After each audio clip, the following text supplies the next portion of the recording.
All right, so welcome to a special edition of Slack Smack. This is Slack Smack Deep. Today, my name is Sean Slack, of course. We have a very special guest.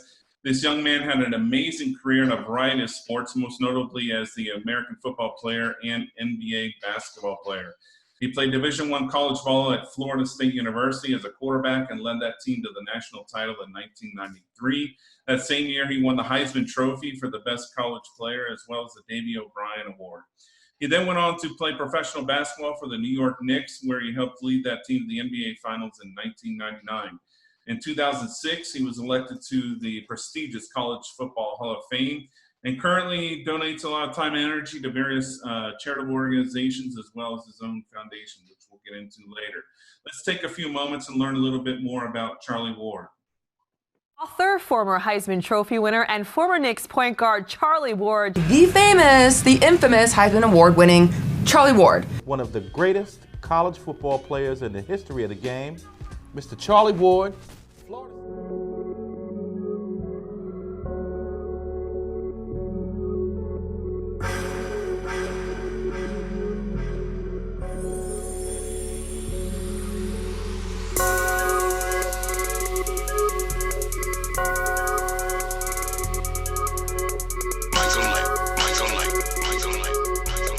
Win the Heisman, that's high as you can go. The only guy that played NBA basketball to win a Heisman Trophy.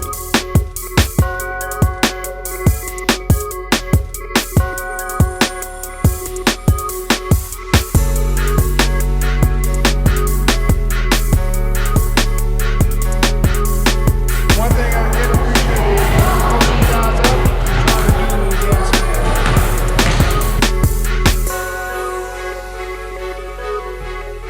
A lot of times we miss out on opportunities because we think we should be somewhere else.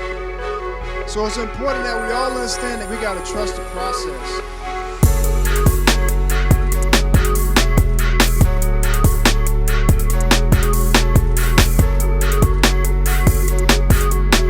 It's a story about embracing the process of what success looks like to me, and I'm grateful that I was able to share my story, because a lot of times when I went out to talk and speak around the country, people ask me if I had a book, and so now I can share with them that I do have a book.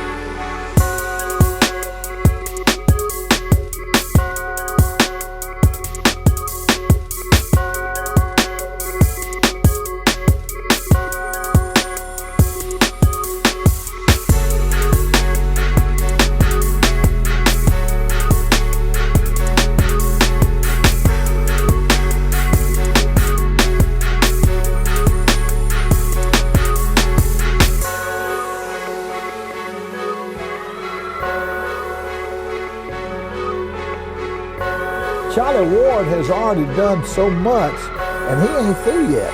He is not through.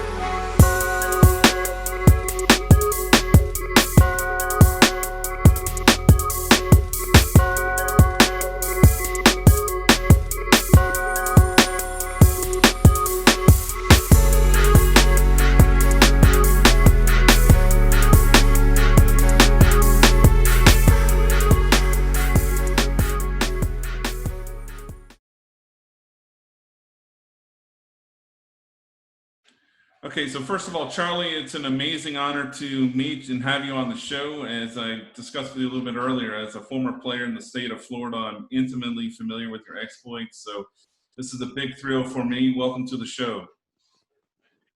Thanks for having me on. I look forward to chopping it up with you.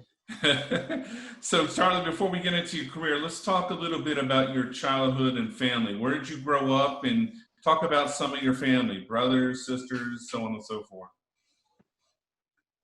Well, I'm from Thomasville, Georgia, which is about 30 to 45 minutes from Tallahassee, and that's where I was born and raised. Well, I was born in Tallahassee, but I was raised in Thomasville. Mm-hmm.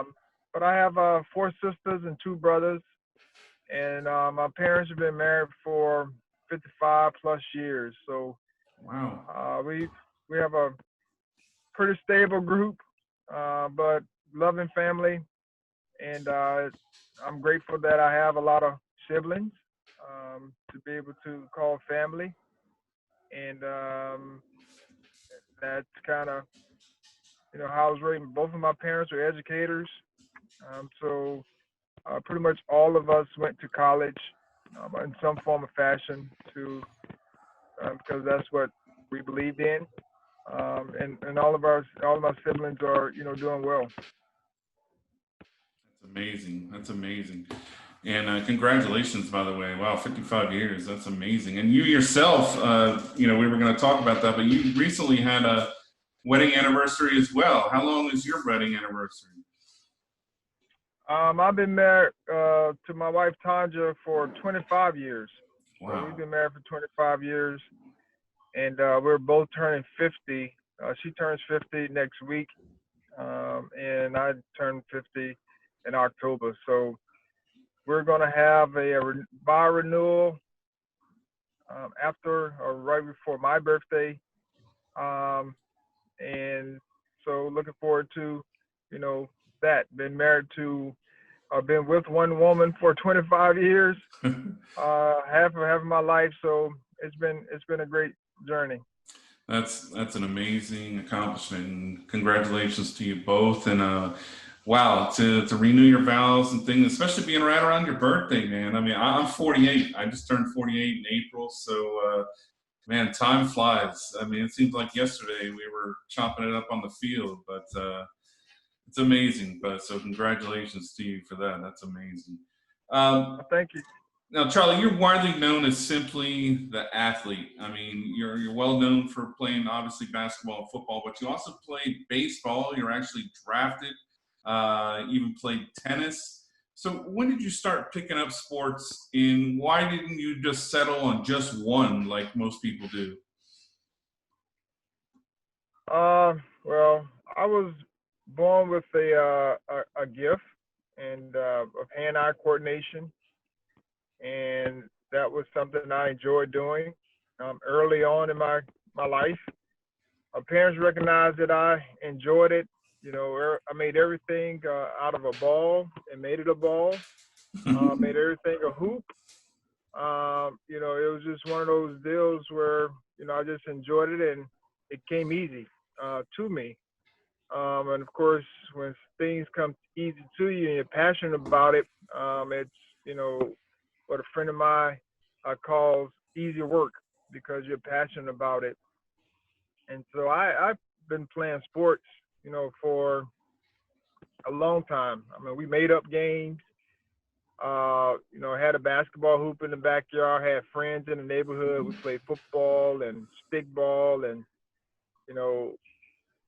my dad used to take us to the tennis courts, and we would hit the balls across the net. Just those types of things. Oh yeah.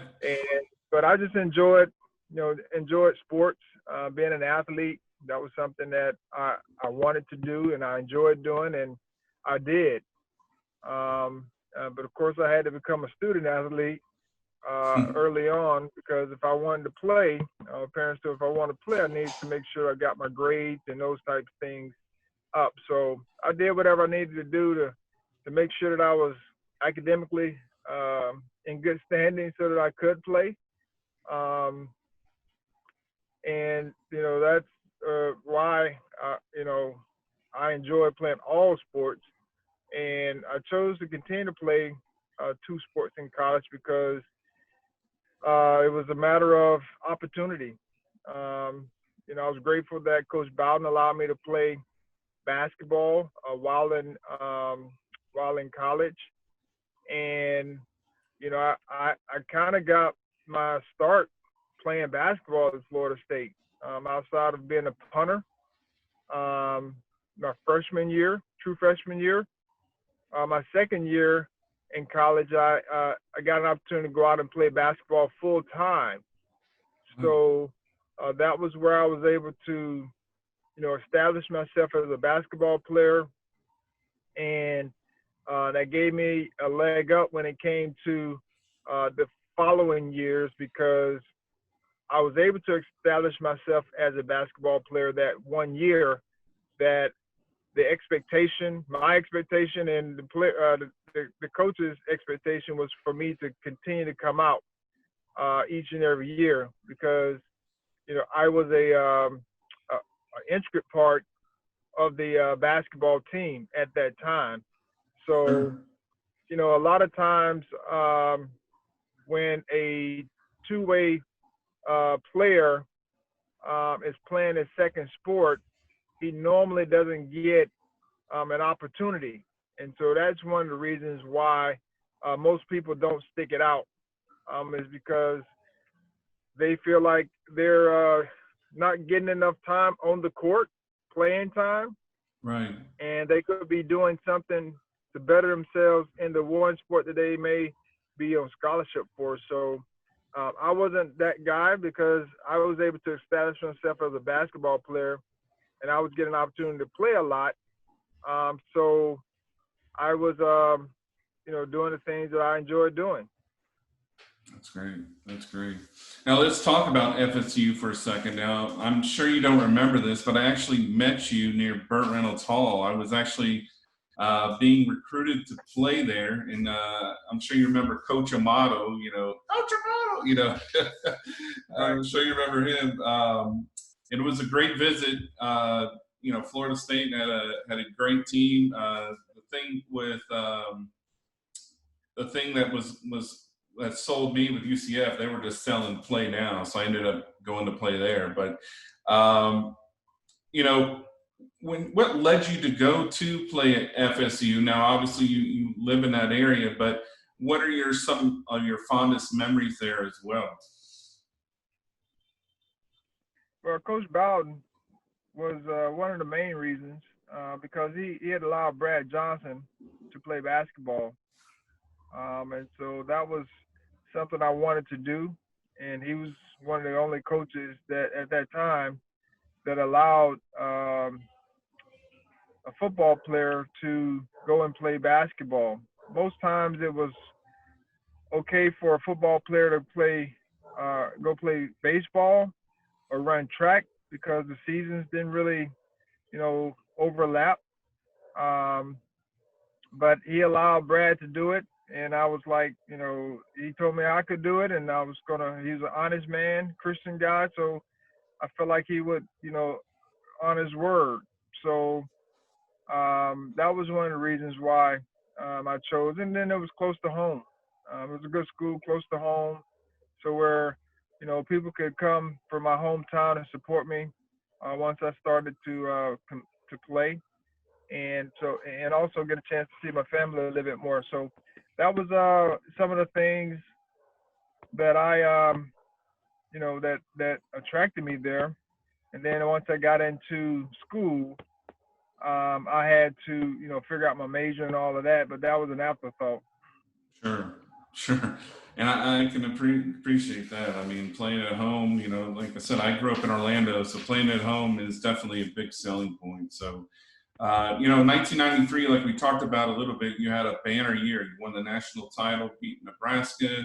You won the Heisman Trophy, the Davey O'Brien Award, and many other awards as well. Take us back to that year and tell us, what was that experience like for you? In other words, did you kind of take it all in as it was happening, or did you kind of realize the impact of it afterwards? How did that all go for you that year?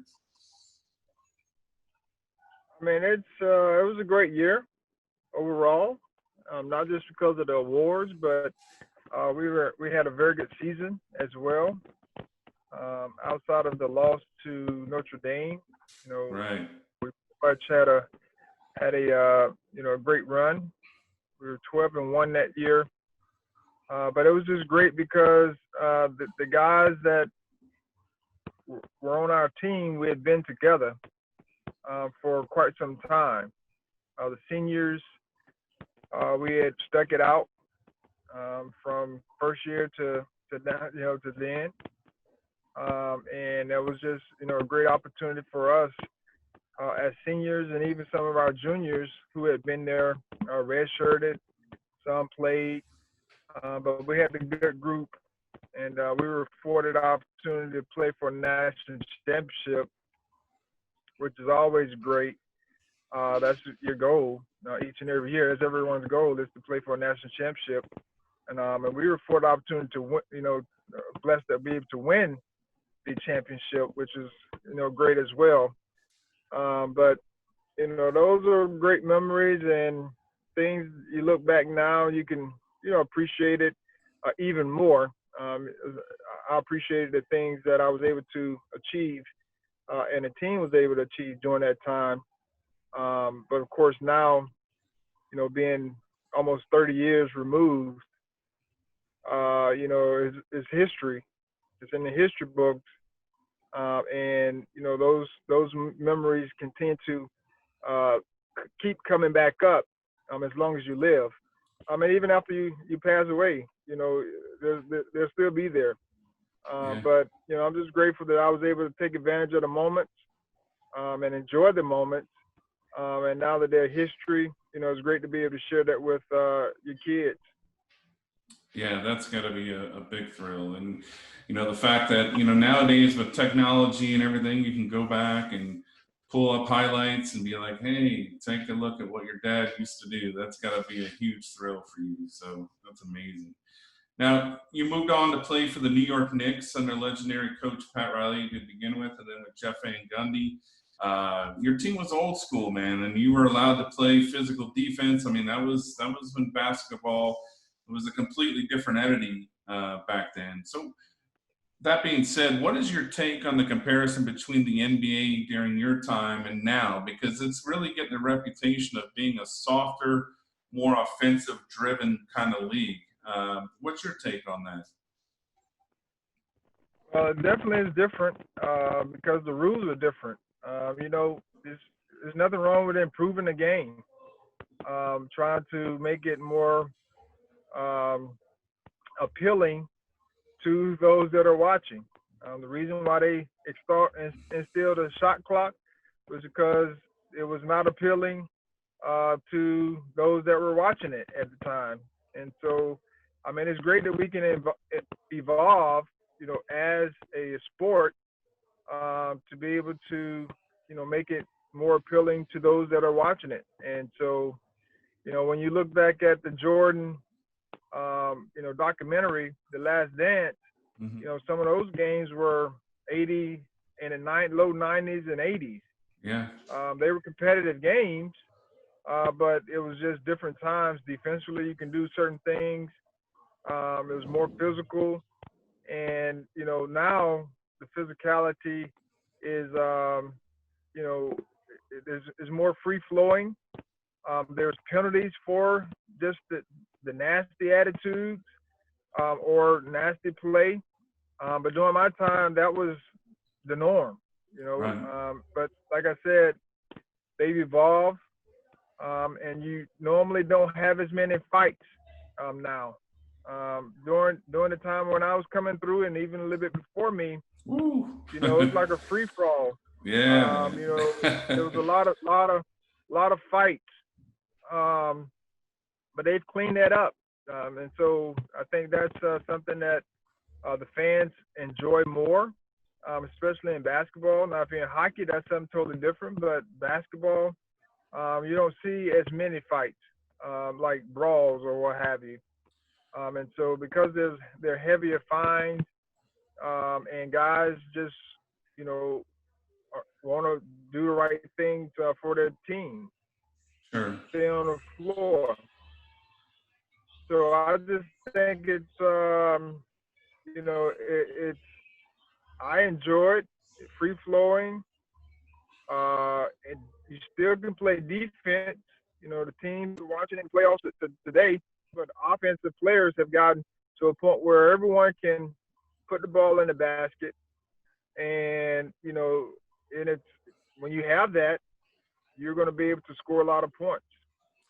That's an interesting point that you made. And just going back to, The Last Dance, obviously that conjured up a lot of things as far as the argument of the GOAT. A lot of people compare Jordan to LeBron. And my argument's always been, look, obviously I didn't play in the NBA, but, Jordan played in a completely different era. And I really don't think you can compare the two in that respect because the era that LeBron is playing in now is, like I said, it's a lot more offensively driven, and those numbers are going to be a lot different than if you had to play against the Knicks or if you had to play against, the bad boys with the Pistons and such. So, comparing the two, where do you come out on the GOAT argument when it comes to Jordan? Now, you played against Kobe as well.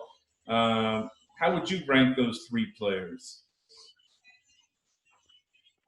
I always just say, man, I mean, it's to each person's liking, and you can share your thoughts and those types of things. I mean, when I live next to a cow pasture, Right. And I don't see one cow in the cow pasture. There are multiple cows out there, and so I don't see why there can't be multiple goats from the NBA.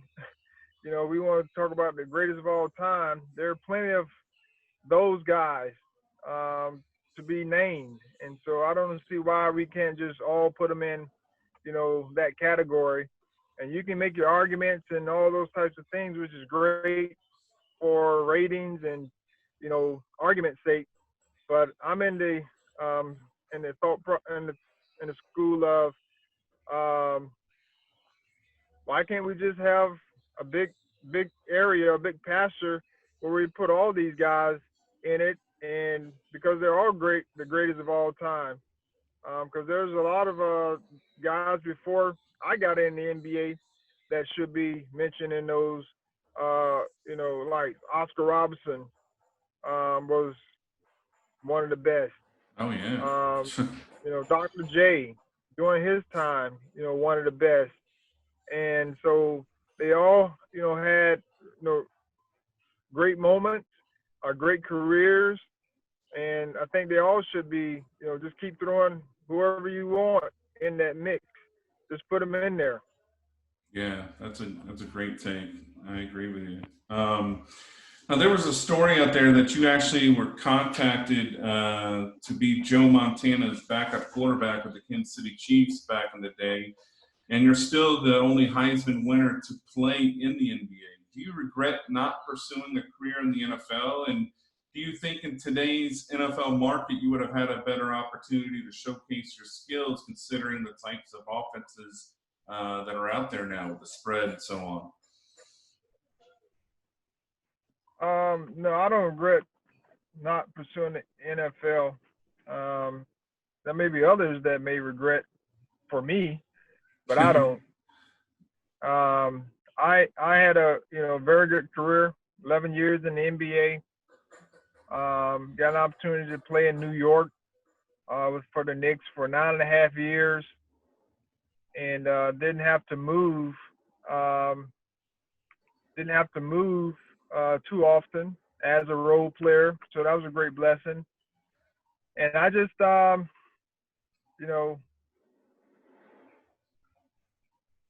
enjoyed that piece. When all of the during the draft, that's when it happened. They called me in the 5th round to ask or see if I would come to be Joe Montana's backup. I couldn't say that I would come if I would have gotten drafted in the 1st round in the NBA. So I couldn't guarantee them that I would come to camp. And so I missed that opportunity to be the backup behind one of my heroes. He was one of the heroes, people that I looked at, looked up to, because we were very similar in a lot of ways. And so it's been a great experience for me to be able to play behind Joe Montana and learn from him before he retired. But that wasn't God's calling for my career. And so I just appreciated all the opportunities in the NBA. The New York Knicks gave me an opportunity, and I'm just one of those ones that all I want is an opportunity to prove myself, and I'm grateful that they gave me that opportunity. It's great. It's great. Now here in Brazil, the NFL and the NBA are both extremely popular sports. In fact, Brazil's the third largest television audience in the world as far as watching American football, and the NBA, the percentages are very high as well. Now, as an athlete, how did you train to play both sports? Because you're using different muscle groups, and obviously you're preparing your body in different ways. So how challenging was that for you, and what are some things that you had to do training-wise to be ready to play in both sports? In college, you're referring to college, Sure. correct? Yes. Well, in college, I played quarterback, so a lot of things I did were kind of cross training.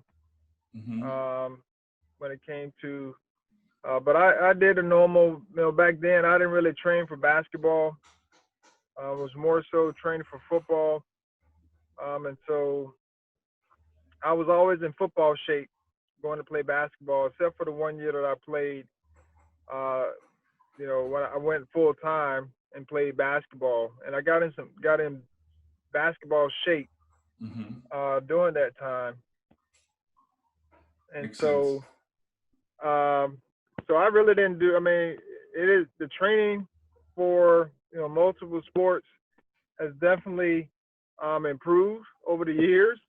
But during that time, I was just training for one sport, and the other sport I was working to get in better shape during the course of the game. I mean, during the season, because I was going back and forth, or I was playing football, and then after football season, I would go and play basketball. So, Gotcha.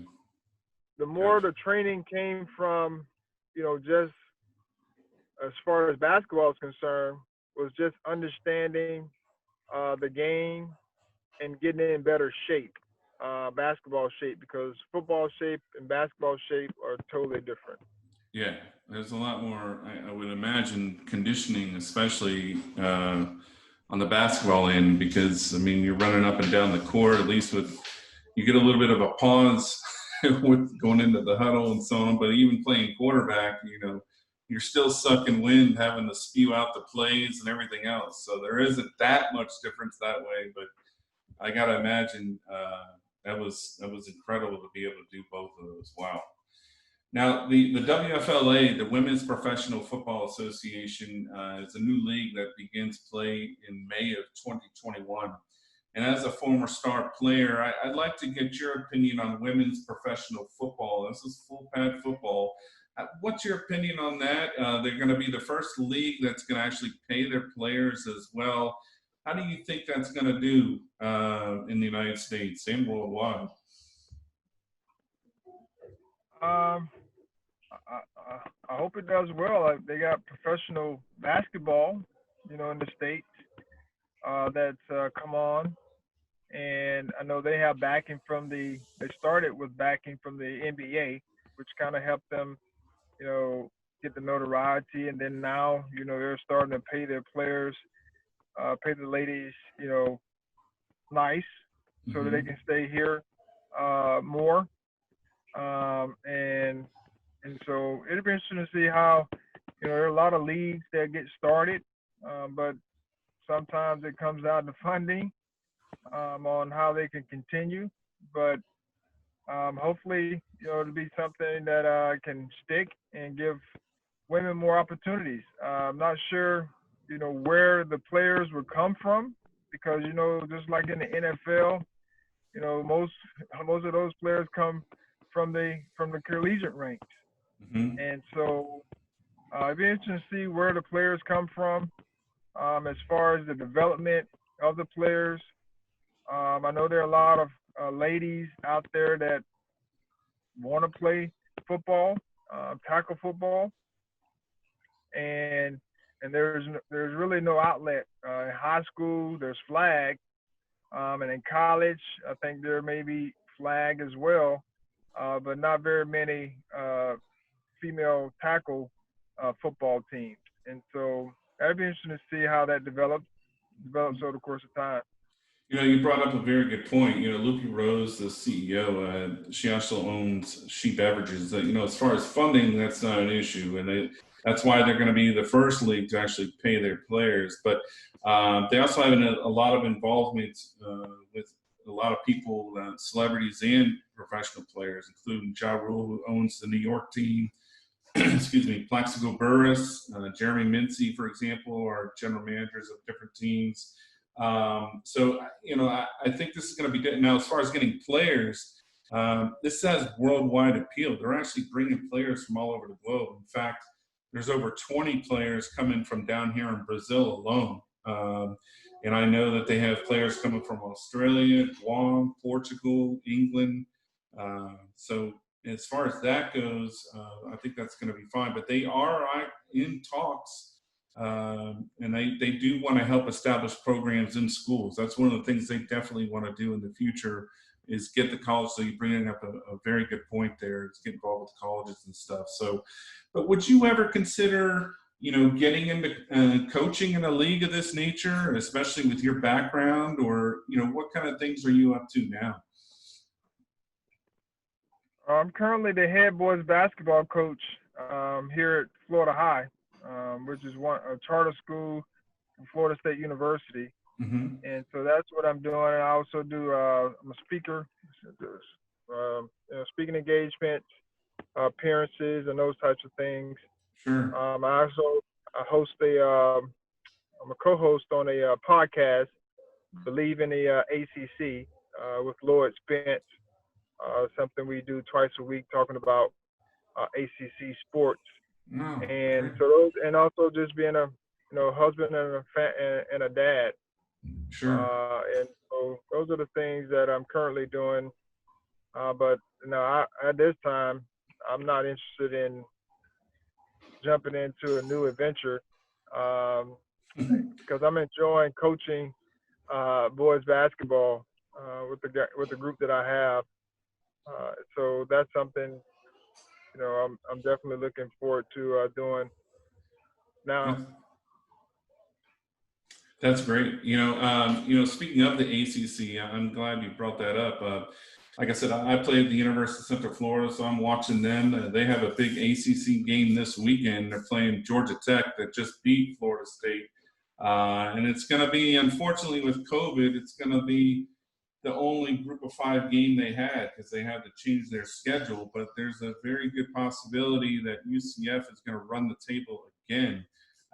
So a few years ago, they ran the table 2 years in a row.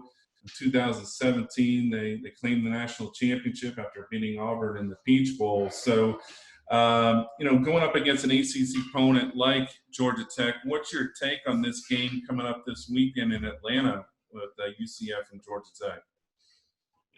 Well, it should be a very good game. I know UCF had quite a few guys opt out. I'm not sure if they've opted back in, which, there were some of their better players. So it'll be interesting to see, the depth that UCF may have, with those guys not being there. But, UCF, USF, they have opportunities to, choose and recruit, here in the state of Florida. And, we have quite a few athletes here in the state of Florida to go around. Oh, yeah. And so they've been able to build a quality program over the years.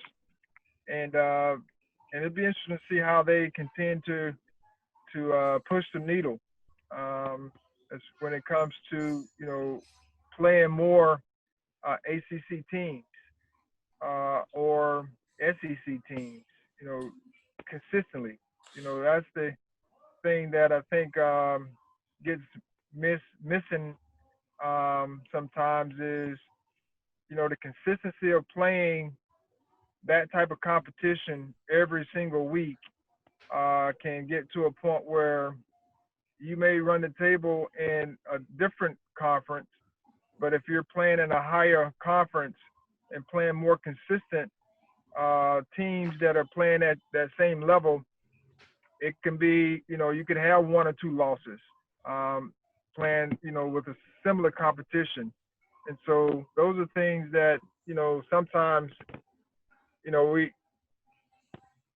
we understand, but it's very similar in a tournament, basketball tournament, where, you may have a team can run the table, can win a couple of games in the tournament, but consistently playing over the course of the time of the tournament, sometimes it just doesn't happen. And so Sure. it'll be interesting to see how UCF plays this weekend. But this year is definitely a different year, in a Yeah. lot of ways. So hopefully they can, get to a point where they're thought of and, recognized and given the opportunity to be in the playoffs and see if they can play two games. That's the key, is being able to play two games and win them against, really, really top competition.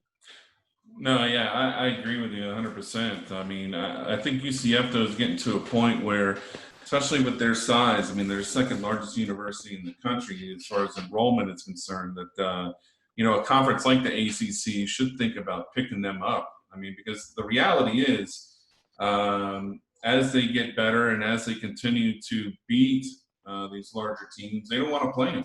They don't want to schedule them. So they can only beat who's on their schedule. So until the ACC or the Big 12 or these other conferences pick them up, and until they change the system, it's just going to be the same four teams every year regardless. I mean, the college football playoff right now is really in a position to where, in my opinion, and I'm curious to think I think they should go to an 18 format. I think they need to have the 6 conference winners and 2 at-large bids, and let them go at it, because you mentioned, like, with the college basketball tournament, it's a lot more inclusive. You got 64 teams, basically 66 if you have the other 2 play-in games. And, the college football playoff, unfortunately, is very, limited to, if you're not inside one of those bigger conferences, you're not going to get a shot.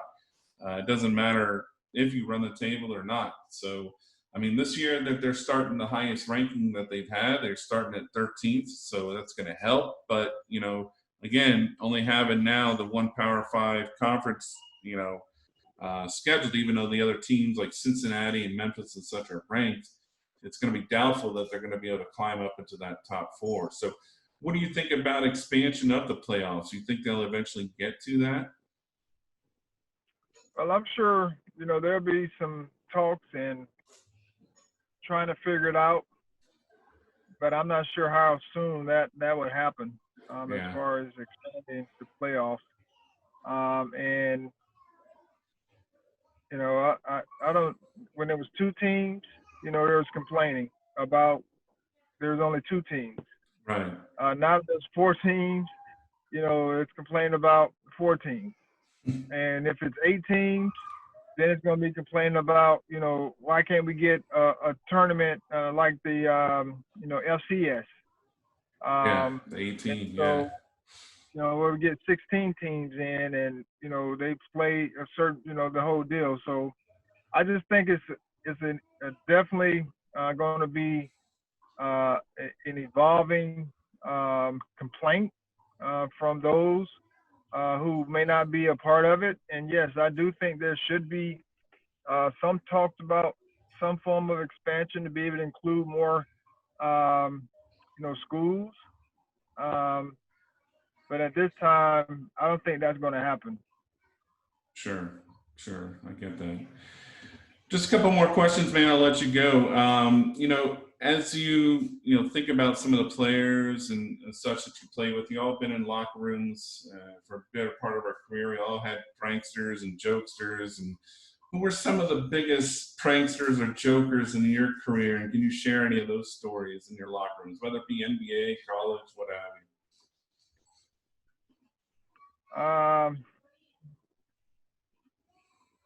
mean, I had a buddy, Monty Williams, who was a prankster, and he actually put we roomed together our rookie years when we were with the Knicks. And one night I went to the restroom and I came back and was getting ready to get into bed, and he had placed a whole bunch of M&Ms in my bed.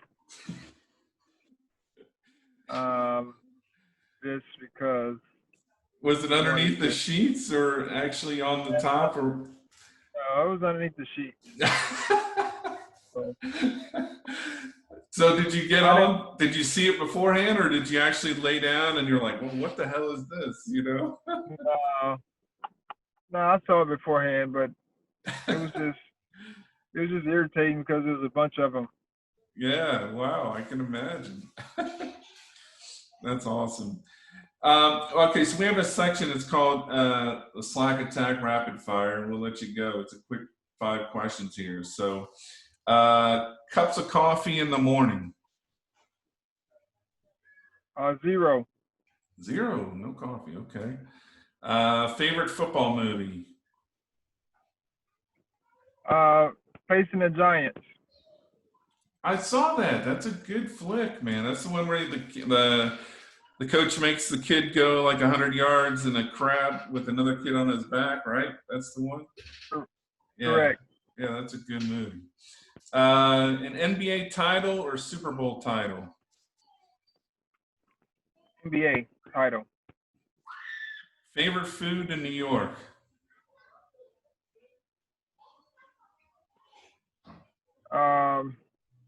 Favorite food in New York? Yeah, man. Come on, you were there 9.5 years, man. You had to have a favorite snack or something, anything. Really, cashews. Okay, that'll work. And lastly, favorite coach in your career? It can be college, NBA, high school, whatever. I had a lot of great coaches. And it's, if I had to choose one, it would be my dad, because he taught me a lot. Sure. During my time while I was watching him. I wasn't playing for him, and then when I was playing for him. So he would be my favorite. Awesome. Well, listen, Charlie, I really appreciate your time. Like I said, down here in Brazil, they don't always get a lot of time and access to athletes, especially of your caliber. And it's been amazing to hear your story. Like I said, we'll edit this and we'll be able to share it with you. I'll send it to Major Nets and appreciate her help with everything. And best of luck to you and to your family. And good luck with the wedding vows. I think that's going to be awesome. Congratulations again for that. And, good luck with your career. Really appreciate your time. All right. Thanks. Thanks for having me. And I didn't know you were in Brazil. That's really cool. Yeah, man. I'm down in Sao Paulo, Brazil. So that's the sign behind me there. It's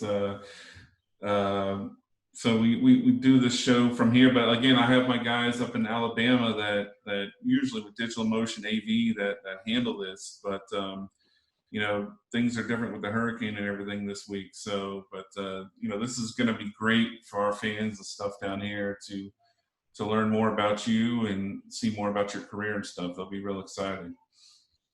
Okay. All right, man. Take care. Thanks again. My pleasure. All right.